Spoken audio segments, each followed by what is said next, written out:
обсъдено нарушението. Неймар пропусна дуспа срещу Вилерал през седмицата за купата. Имаше контакт между двамата. Ето тук Неймар бута топката, докато коляното на Иван Лопес удря в бедрото Неймар.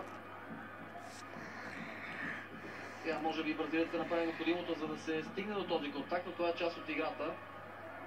Този път волности няма, явно имало изясняване с ръкавата, кой е първи изпълнител на дуспи.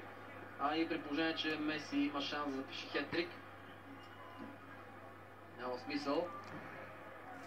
Неймар Меси! да даде още по-добър аванс на каталунците пред Вилерал преди реванша от 4 март за купата. Гласувайте дали се ga кала. Срещу Диего Мариньо.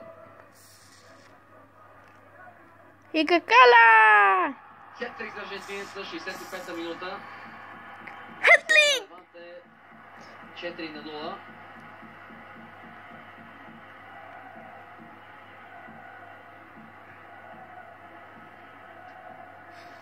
Изпълнение в стил Христо Стоичков, така ги беше на времето. Легендарната българска осмица разтърси страничната мрежичка на вратата.